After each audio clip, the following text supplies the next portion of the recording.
Massive news out of the nation's capital Tuesday morning. A group led by Michael Andlauer has reached the deal to buy 90% of the Ottawa Senators at $950 million U.S., the highest price ever paid for an NHL franchise. Eugene Melnick's two daughters retain 10% of the club. Andlauer, a minority owner of the Canadiens, will have to divest himself of that. Oh, yeah, you know what this means. It means I'm getting up and I'm walking to the other side of the set here on Studio 9. But the question for you is, who am I walking to? I'm walking to the one and only hockey insider, my friend Darren Dreger. I'm going to walk fast because there's no good lighting in the middle there. How are you, buddy? Look at you. You look I'm fantastic. underdressed.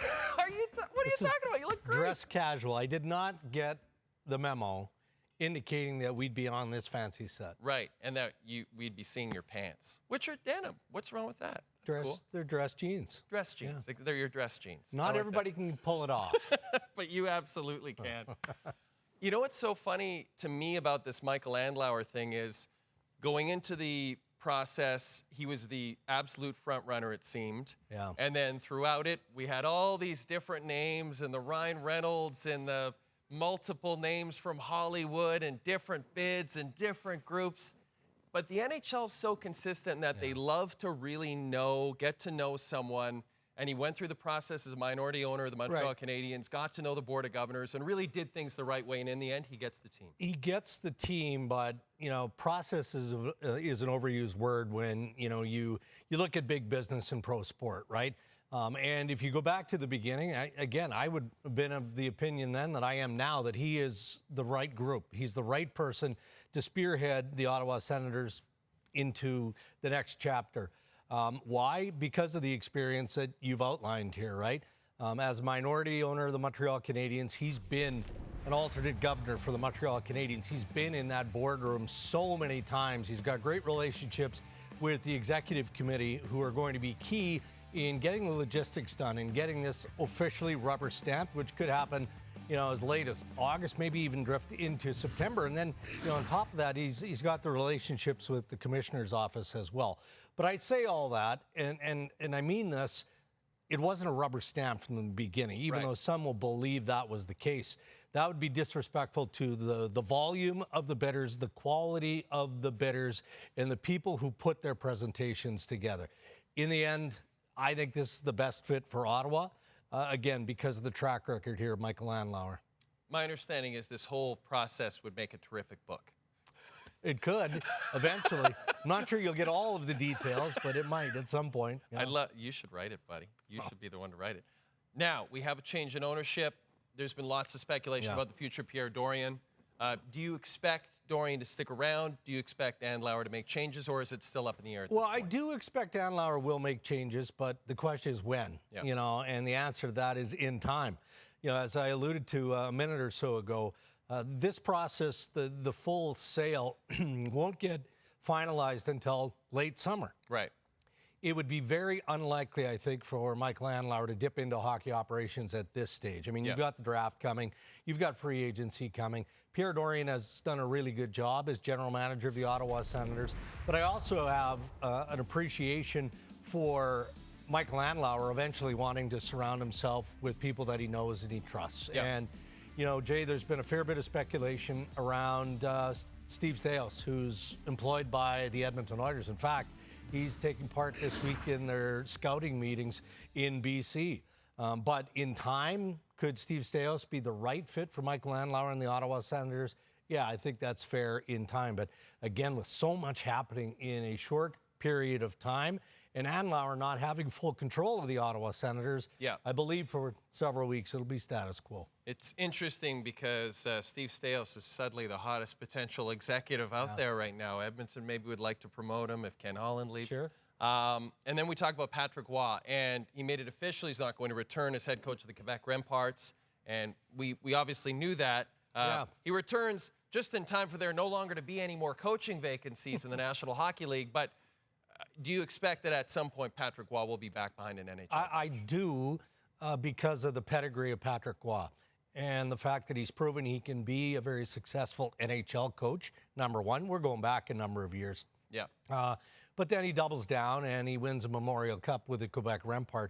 And that was some high-level coaching throughout the course of the year, and how structured and how well that team played in Kamloops. I'm a bit surprised that there hasn't been more interest. Yeah. You know, while I was in Kamloops, I was basically just there on a boondoggle, but they actually put me to work.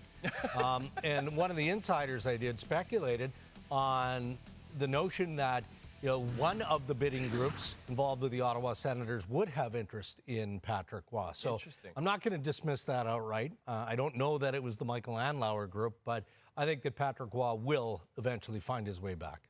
Can we quickly talk about the Peter Laviolette thing? Because it's bewildering to me. It seemed like he was on track to be hired by Chris Drury, and then suddenly he was off the map, and they were talking maybe to Hines, and maybe they were thinking about waiting for Sheldon Keefe, or who knows what they were thinking about, but all of a sudden now we're back to Laviolette. Yeah, and I'm not overly surprised by that. Right. You know, again, in doing what we do and in checking in on, you know, a couple of coaching hires, we looked at the New York Rangers and then we looked at the Calgary Flames, and now both have filled the vacancy, right, with Ryan Huska, the new head coach of the Calgary Flames, Laviolette with the New York Rangers. And what I was told prior to the official hiring of these two men was, well, everybody's waiting on ownership. Right. That makes good sense in Calgary, most definitely, and absolutely makes sense when you look at James Dolan and ownership of the New York Rangers.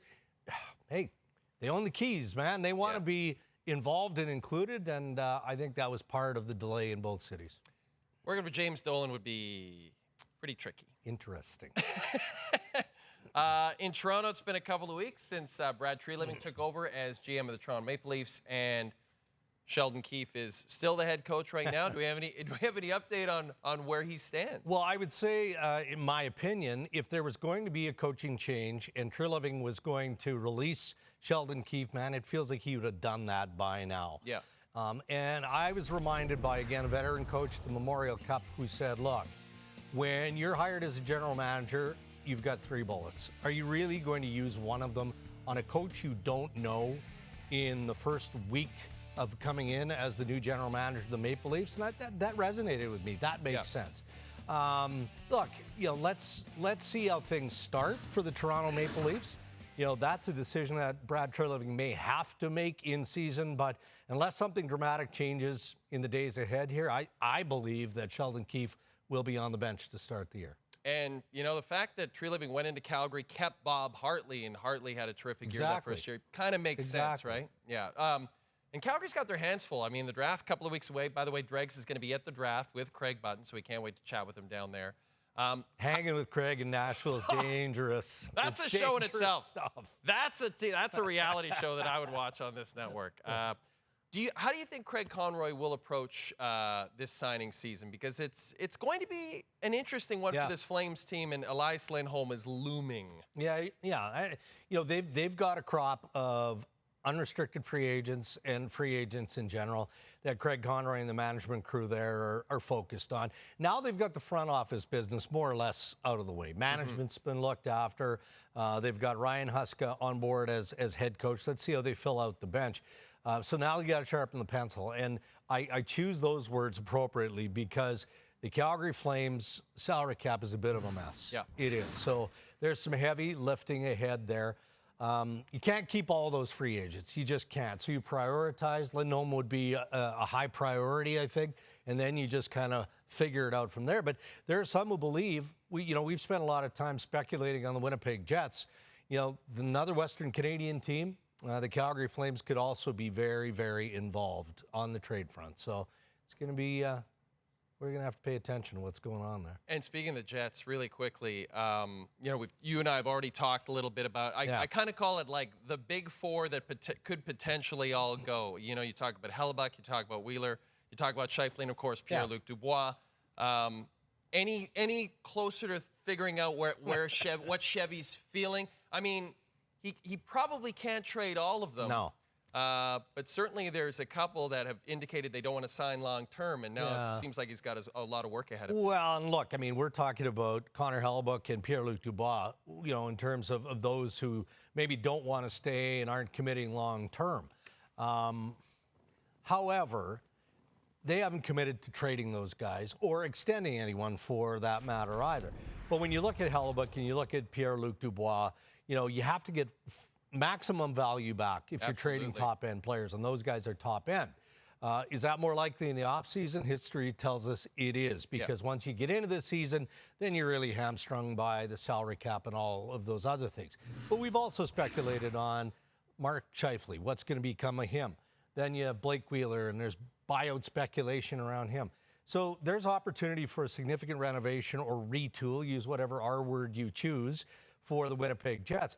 But they feel like they've got to stay as competitive as they possibly can. Yeah, they don't want to do a full-on rebuild. And look, I don't know that the fan base wants that either, right? They want to feel like the team is still going to be super competitive. When you're peddling those sorts of assets out there, that's why it's tricky business, Jay, is because this isn't going to be one of those historic, I don't think anyway, okay, well, we need a top prospect or a young NHL player and draft picks. Yeah. Well, it could be part of that, but they need NHL players to come back so that they can stay as competitive as they need to. Now, before we let you go, by the way, do you think you're going to be busier than ever at this draft in terms of the trades that happen and like it just feels like this is gearing up to be a busy. It does feel that way, and look, we rely on our sources, and managers are telling us that look, over the last couple of weeks, the buzz has been real. Yeah. It has been active on the trade front in the discussions, and we've seen that with some of the deals that have already been realized. So I'm looking forward to a very busy draft, and then you drift into free agency. That's fine. With all due respect to the free agent crop, it's maybe not as star-studded as we've seen in some past years. Yeah. But I think that the opportunity for trade and the fact that general managers are getting more creative and aggressive on the trade front, I think that bodes well for some fun ahead. Absolutely. Fun for you, fun for me. Speaking of fun, it is time for the return of maybe our most popular segment ever on this TV show.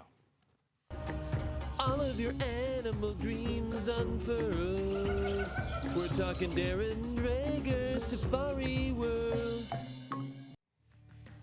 Now, Dregs, my understanding is this is from March the 8th, and it is a possum on a fence. Tell us what happened. Well, I mean, this thing was hanging on my backyard fence. I went out. I initially thought it was dead. Thankfully, it wasn't dead. And then I made the mistake of throwing like diced up apples in bread. So guess what happened? What? There were several return visits until I was told, okay, can you stop doing that? And here's a question for anybody watching. Is it possum or opossum? I think it's possum. I think it's possum too. But is that a Western Canadian thing? An opossum? I think it is. I'm with you. Okay, we'll find out. We'll let us know at Jay on SC. Answer our questions here on Darren Dreger's Safari World. So we're looking forward to chatting with you at the draft, buddy. Always love having you over here. And keep wearing those dress jeans. They're working for you. Well, look, O-Dog normally wears the sweatpants, right? Yeah. I don't stoop to that level yet. I'm still working from home as far as I'm concerned. There's still time. Thanks, Dregs.